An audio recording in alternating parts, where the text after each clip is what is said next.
క్రోధాలు వస్తూ ఉంటాయి అప్పుడప్పుడు. సింహం ముసలిదైపోయి పళ్ళు ఊడిపోయినా దొరికితే వేటాడాలనిపిస్తుందట, వేట ఆడలేకపోతుంది అంతే. రిటైర్ అయిపోయి ఇప్పుడు ఏం చేయలేకుండా ఉన్నా ఈ వయస్సులో నేను జంతువుల్ని ఏం వేటాడతానులే అంటుంది, కానీ దగ్గరికి వస్తే కొరికేద్దాం చూస్తుంది పాపం. అందుకే ఆ హింసా బుద్ధి నుంచి బయటపడాలి.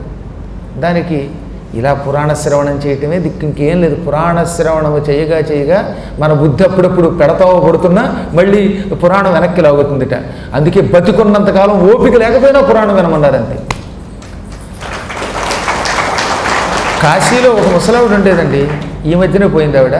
ఆవిడకి వెన్నుపూసంతా దెబ్బతినేస్తే మంచం మీద పడుకుని నేను ముముక్షుభవంలో పురాణం చెబుతుంటే పడుకుని వింది ఆవిడ పాపం. ఎందుకో తెలుసా? చచ్చేదాకా పురాణం వింటాను, నేను పురాణాల్లో చూశాను, కాశీఖండంలో చూశాను. చచ్చేదాకా పురాణం వింటే, ఓపిక లేకపోయినా పురాణం వింటే వాసనలు వెనక్కి లాగుతున్నా ఈశ్వరుడు అనుగ్రహిస్తాడు.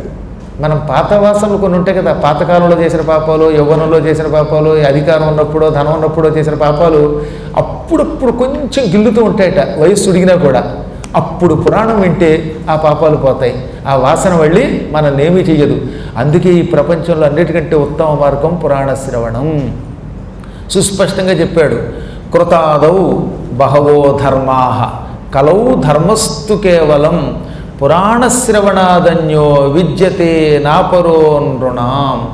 కృతయుగంలో మానవులు తరించటానికి ఎన్నెన్నో ధర్మములున్నాయి, కానీ కలియుగంలో ఒకే ఒక్క ధర్మం, అది కేవలం పురాణం వినడమే. పురాణం వినడం తప్ప కలియుగంలో మానవులకు సులభంగా తరించడానికి మరొక ఉపాయం లేదు. ఎందుకంటే వినడం తేలిక, ఓ 2 గంటలు కూర్చుంటే అందులో మంచి కథలో విశేషాలు వింటాం. అదే పూజ చేసేటప్పుడు మనసు ఎక్కడికో పోతుంది, ఇలా నీళ్లు పోస్తూనే ఉంటాడు, మధ్యలో సెల్ల మాట్లాడతాడు. కానీ పురాణంలో సెల్ల మాట్లాడితే పక్కవాడు తిడతాడు, ఏమయ్యా అవతన ఫోన్ కట్టవా అని పక్కవాడే డొక్కలో పోటు పొడుస్తాడు. అప్పుడైనా మనకు బుద్ధి వస్తుంది కదా.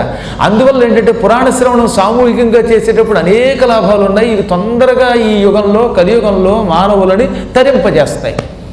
భరింపరాని పాపాల నుంచి తరించడానికి కేవలం పురాణాలనే వరించాలి. ఇది వ్యాసుని యొక్క ఆర్షవాక్కు. వ్యాసుడు సుస్పష్టంగా చెప్పాడు. సరే పాపం వీడికి పాత వాసన వళ్ళీదని ఈ యోగిని